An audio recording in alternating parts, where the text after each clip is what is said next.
Le gouverneur du Nord Kivu, Bati Moussanga Erasto, et le général Biamungu sont-ils morts? On en parle aujourd'hui dans cette revue de l'actualité.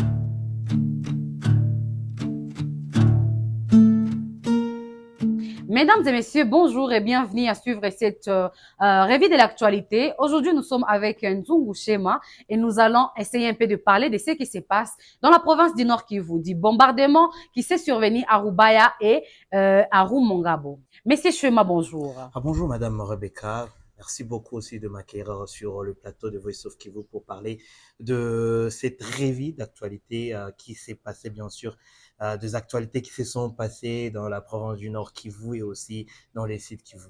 Merci, c'est toujours un plaisir.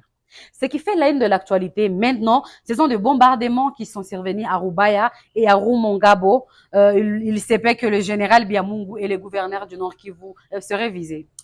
Merci beaucoup, Madame Rebecca. Le gouverneur de la province du Nord Kivu n'est pas mort. Le général Biamungu aussi, qui est commandant de l'ARC, il parraine aussi ses troupes avec le général Sultani Makenga. Alors, ces deux ne sont pas morts parce que le gouverneur de la province du Nord Kivu a été visible à Rumangabo, à Rutshuru. Alors, lorsqu'il est parti regarder ou encore s'est préoccupé ou encore de voir la situation dans les camps de l'éco-garde, des éco-gardes du parc de Virunga, parce que le parc de Virunga, les camps de ce parc, de ces éco-gardes du parc de Virunga a été aussi visé par le régime de Kinshasa. Il a été aussi visible lors du pass-out de plus de 500 personnes qui sont passées sous le main ou encore dans les études idéologiques de l'armée révolutionnaire congolaise ou encore du mouvement de l'AFC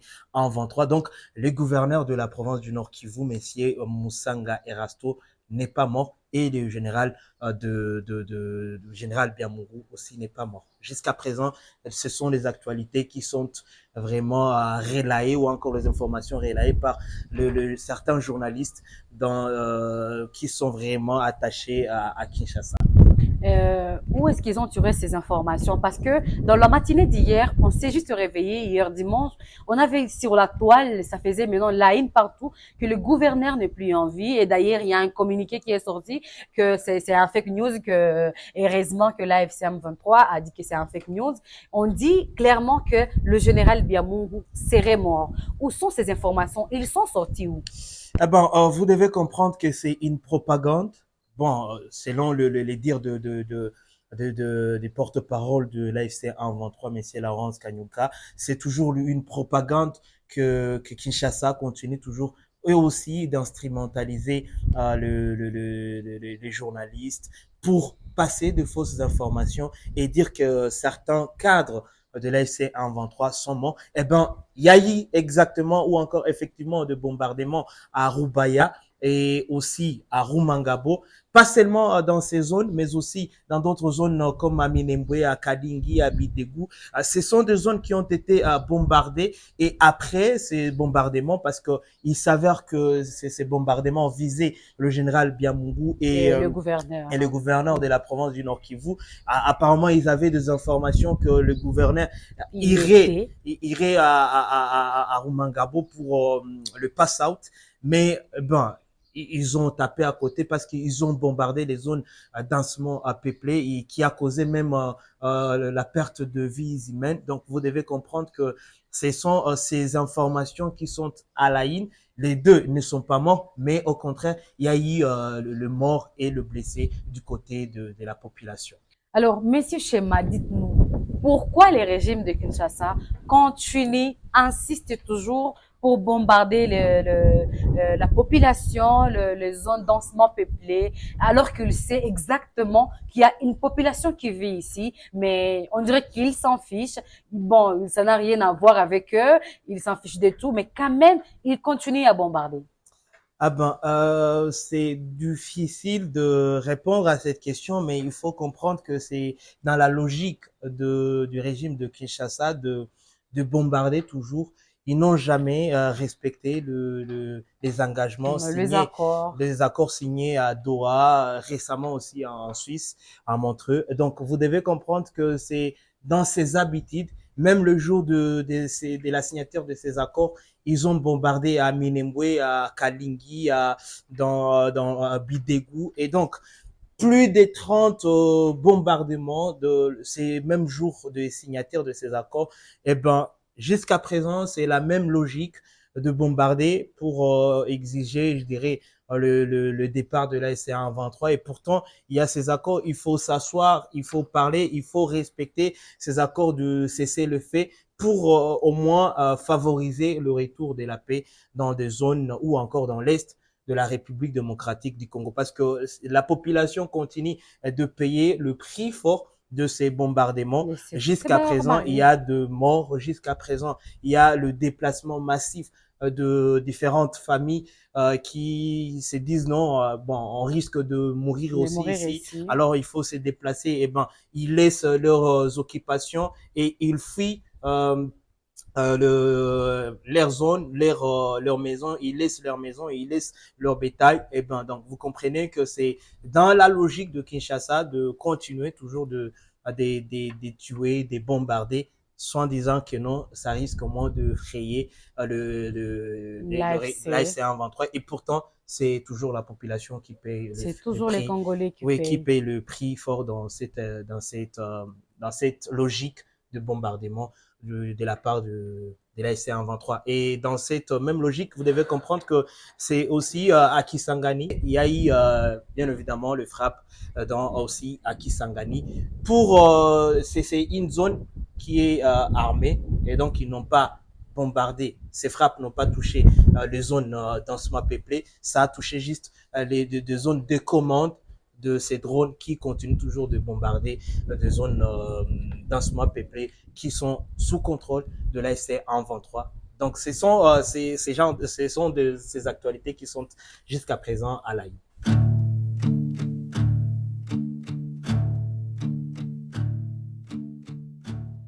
À présent, nous allons parler de la situation sanitaire dans les zones libérées par l'AFC M23. Nous allons parler comment l'AFC M23 continue de gérer cette situation sanitaire face à cette épidémie du virus d'Ebola.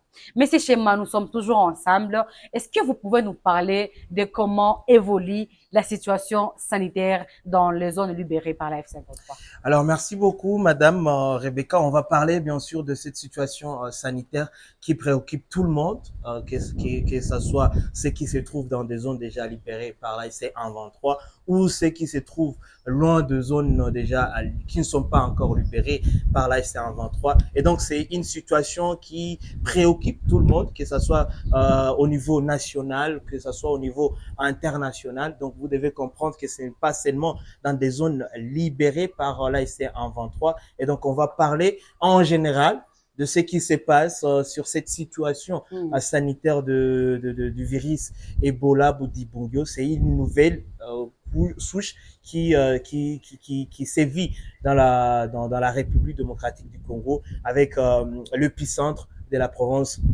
de l'Itourie. Donc, vous devez comprendre, dans des zones déjà libérées par l'AFC en 23, c'est déjà 255 déjà cas testés. Et pour l'instant, c'est déjà un seul cas qui est toujours positif. Et hier, ce dimanche, nous étions avec le docteur Biya Kizikiko qui a parlé, qui a fait un briefing concernant la situation ou l'évolution de cette maladie, de ces virus Ebola Budibongyo. Pour l'instant, ce sont 43 cas testés depuis le samedi jusqu'à présent. 43 cas testés et 42 sont négatifs. On attend un cas directement, on attend juste les résultats qui vont sortir ce lundi pour attester est-ce qu'il est négatif ou il est positif. Mais pour l'instant, dans la province du Nord Kivu, c'est déjà un seul cas qui est positif. Et dans la province d'Ici Kivu, c'est un seul cas qui a été confirmé par les autorités sanitaires. Et c'est cas, celui qui était prélevé juste après sa mort, eh ben, vous comprenez que le cas de Bola, c'est toujours un cas dans la province du sud Kivu. Et ici, récemment, ils ont fait un prélèvement des 6 autres cas. Et ces 6 autres cas, ou encore ces total de ces cas, ils ont été aussi détectés ou encore prélevés à négatif. Euh, pour analyser ces rapports sanitaires épidémiologiques, est-ce qu'on peut dire avec la responsabilité, avec tout l'effort que l'AFCM 23 met dans cette affaire sanitaire, est-ce qu'on peut dire qu'il y a même un mort dans cette épidémie? Eh ben, le mort que je viens, la personne morte, je viens de signaler que c'est dans la province du Sud Kivu. C'est un cas qui a été prélevé juste après sa mort. Ils ont compris que c'est la maladie d'Ebola qui a causé la mort de cette personne. Et donc, jusqu'à présent, dans des zones déjà libérées par la FCM 23, il n'y a pas de beaucoup de morts. Donc, c'est l'unique cas de Bola et c'est venu après sa mort. Et donc, le cas prélevé jusqu'à présent ne sont pas vraiment, il n'y a pas de mort. Et donc, vous comprenez qu'avec moi, c'est un seul cas dans la province du Sud Kivu, à Bukavu, qui a été, je dirais, bien prélevé après sa mort. Et le docteur Bia, qui est aussi facilite la riposte. Vous vous rappelez que je fais passer le reportage disant qu'il y a déjà une cellule de crise qui sera chapeautée par le docteur Freddy Kaniki, d'ailleurs le coordonnateur agent de l'AFC 123, qui va coordonner cette riposte avec le docteur Abia Kizinkiko et qui est d'ailleurs la bouche autorisée jusqu'à présent de cette situation sanitaire. Et donc, jusqu'à présent, il n'y a pas de mort. Et à ce qui concerne aussi le mesure, parce que le docteur Biya l'a parlé, a évoqué de mesures à prendre pendant cette période où nous sommes dans cette crise. Et donc, jusqu'à présent, il faut qu'il y ait au moins de mesures préventives ou encore de mesures pour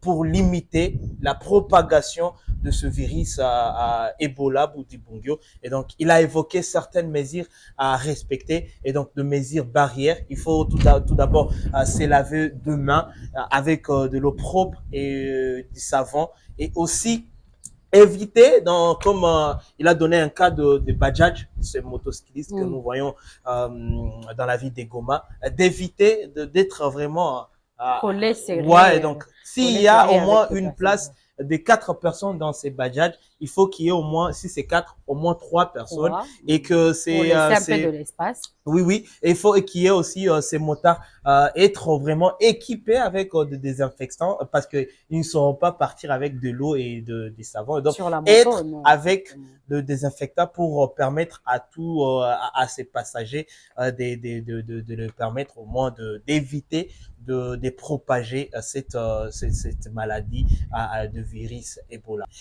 Et aussi, Madame Rebecca, pour un peu compléter sur l'actualité du jour, parce que ce dimanche, lorsqu'on était dans une conférence de presse, le docteur Bia a donné aussi d'autres informations, parce que il faut parler à la population concernant Saphir. Ça fait déjà à 48 heures que les cas qui est venu de la province de l'Itourie ne manifestent pas la fièvre. C'est donc 48 heures. Il y aura d'autres examens, c'est lundi, pour voir si au moins il y a une autre évolution pour permettre à ces cas de libérer ou encore de quitter l'hôpital et aller aussi dans la société. Il a aussi donné d'autres consignes de ne pas avoir peur à cette personne qui va quitter l'hôpital bientôt là.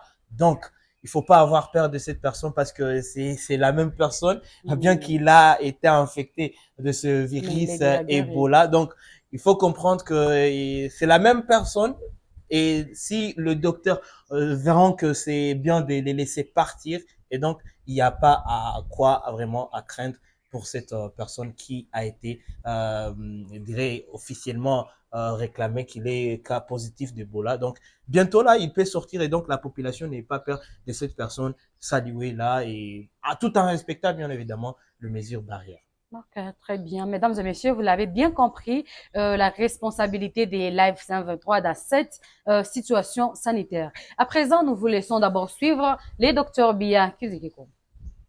Depuis le déclenchement de la riposte, on a enregistré un cas probable, ça signifie les cas décédés qui avaient été enterrés, et autour de ces cas probables, des cas contacts ont été identifiés, et dans ces cas contacts, un cas confirmé a été confirmé.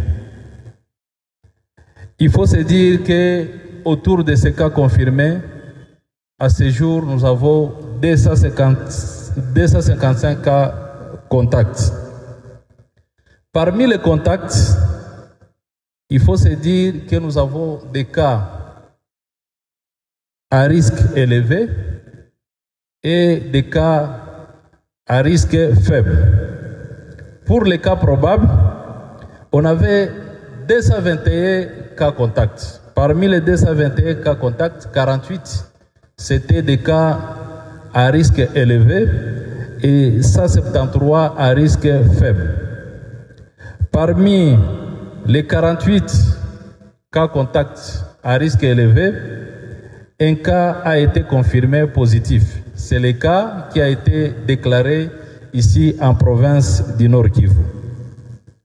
Autour de ces cas confirmés, il y avait 38 cas contacts. Parmi les 38 cas comptables, 22 avaient les risques élevés et 16 à risque faible. Il faut se dire que tous ont été prélevés et le résultat s'est révélé négatif. À ce jour, il y a des mesures de prévention. Il n'y a pas un traitement pour le moment, ni le vaccin, mais nous devons miser sur la prévention.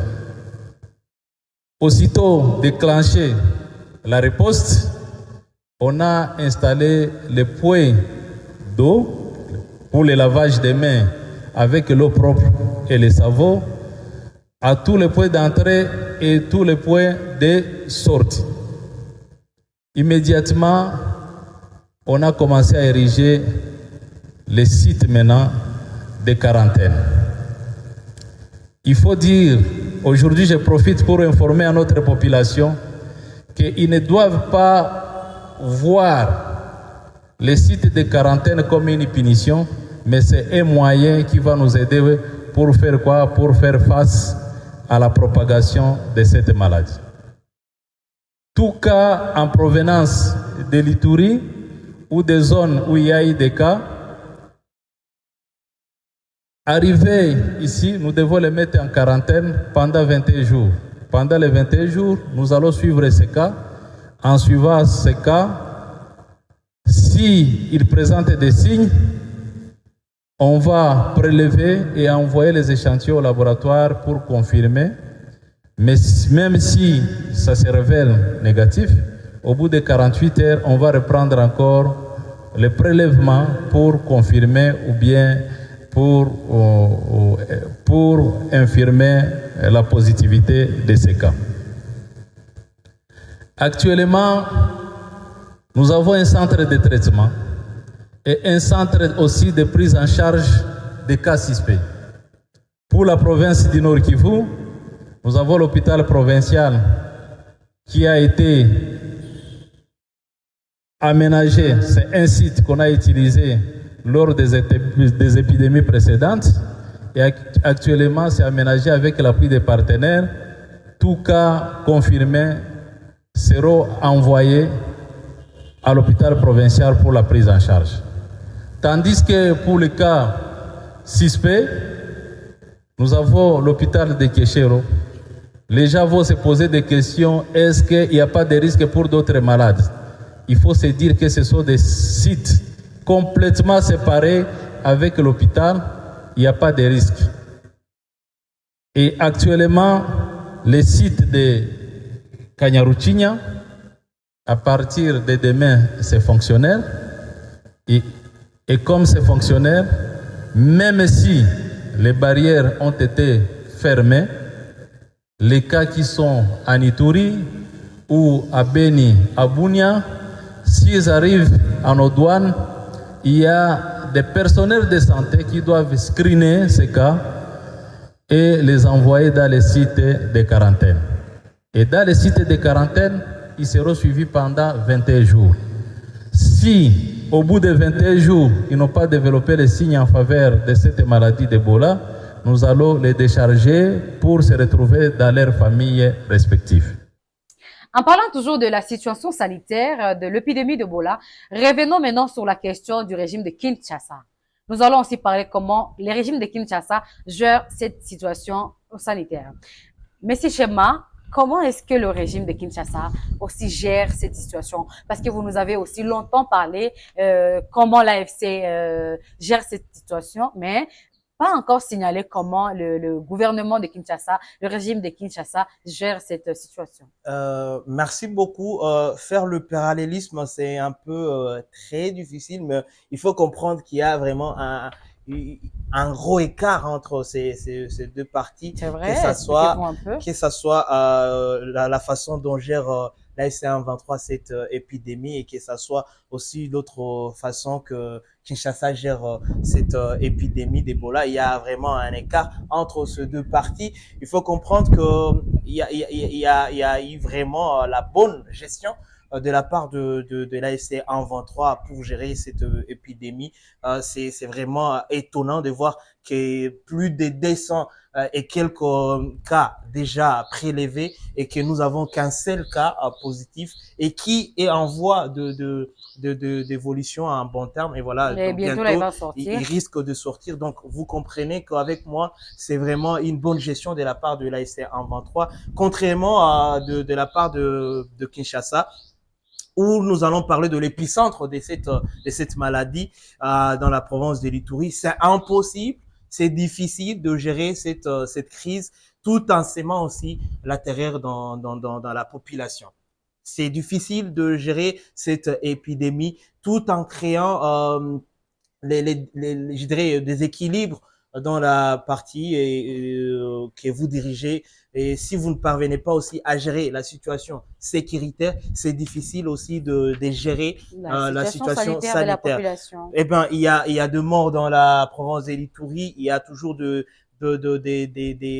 assauts de différents groupes terroristes dans la partie, et aussi la façon aussi de communiquer. Vous devez comprendre que l'ASC 123 a assez géré sa façon de communiquer avec sa population, a assez géré la façon de faire passer le message avec sa population, contrairement de l'autre côté, parce que si nous voyons très bien l'affaire qui s'est passée à l'hôpital général de Rwampara, on a vu la population, jusqu'à présent, n'est pas vraiment, n'a pas suffisamment des informations sur la maladie d'Ebola. Eh ben, vous voyez, s'il y a la population qui réclame leur mort, non, donnez-nous, on ne sait pas si réellement c'est la maladie virus Ebola qui vient de tuer notre membre de la famille. Et donc, il faut qu'il y ait une bonne collaboration entre la population et les agents sanitaires et le gouvernement,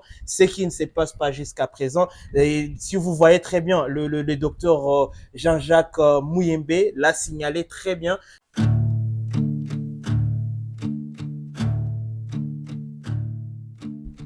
À présent, nous allons parler maintenant de l'éducation. La province éducationnelle du Nord Kivu a procédé ce 23 mai 2026 au lancement officiel de la campagne de sensibilisation dénommée Une école, un arbre. Ouais.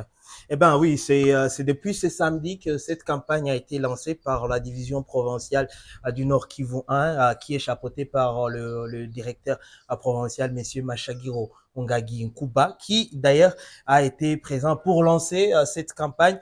Une école, un arbre, c'est dans les cadres de reboisement dans la ville de Goma pour donner encore de l'air, de respirer une bonne air dans les écoles, d'avoir aussi un bon climat dans des écoles et au-delà aussi des écoles, pourquoi pas ne pas dire dans la ville de Goma, parce qu'on l'a vu, c'est parmi la politique, du maire de la ville de Goma, Monsieur Désiré Ngabo, qui aussi chaque samedi dans de travaux communautaires, nous voyons il est en train de planter aussi des arbres au milieu de la route, à bord des différents tris. Donc vous comprenez que c'est dans la politique de l'AFC A23 de créer un bon climat dans la ville de Goma. Et ben, lors de ces lancements de cette campagne d'une école, un arbre, nous avons senti que c'est dans le bien-être de la population de la ville de Goma pour éviter le réchauffement climatique et aussi les érosions dans la ville de Goma pour faciliter qu'il y ait vraiment un bon climat dans la ville de Goma. Et ben, si vous le permettez, on va aussi suivre ces mots de circonstances de ces deux autorités qui étaient présentes lors de cette campagne, de ces lancements. Les représentants de la conseillère en charge de l'éducation, Madame Chantal Moureka-Tété. Et bon, il y avait Monsieur Patient Rafiki qui est venu aussi lancer cette campagne. Et bien, ils ont montré le bien-être de l'arbre au sein de la société, au sein des écoles, et ils ont promis qu'ils vont continuer, pas seulement dans dans des écoles, bien au-delà, dans la ville de Goma. De la ville de Goma. On voulait suivre. Cette initiative dépasse le simple embellissement de notre milieu de travail. Elle traduit notre engagement collectif en faveur de la protection de l'environnement, de l'éducation citoyenne et du développement durable dans notre ville de Goma et d'ailleurs. Dans une ville comme Goma, confrontée à une urbanisation rapide, aux effets du changement climatique et aux défis environnementaux permanents, l'arbre joue un rôle essentiel. L'arbre purifie l'air que nous respirons, réduit la chaleur, protège le sol contre l'érosion et contribue à l'équilibre écologique de notre environnement. Il apporte également de l'ombre, de la beauté et un cadre favorable au bien-être des agents, des élèves et de toute la communauté. L'importance de cette action est encore plus grande lorsque nous pensons à la proximité du parc national de Virunga, patrimoine mondial reconnu pour sa richesse exceptionnelle en biodiversité. Ce parc représente non seulement une fierté nationale, mais aussi un héritage universel que nous avons le devoir de préserver pour les générations futures. Cette initiative traduit notre volonté de promouvoir une école propre, saine et respectueuse de l'environnement. Planter un arbre, c'est protéger la vie, lutter contre le réchauffement climatique, améliorer la qualité de l'air et offrir un cadre d'apprentissage agréable à nos enfants. À travers cette campagne, nous voulons inculquer aux élèves la culture de la protection de la nature et la responsabilité citoyenne face aux défis environnementaux que connaît notre province en général et la ville de Goma en particulier. Nous invitons ainsi chaque établissement scolaire à participer activement à cette action noble afin que chaque école devienne un espace de verdure, d'ombre et d'espoir pour les générations futures.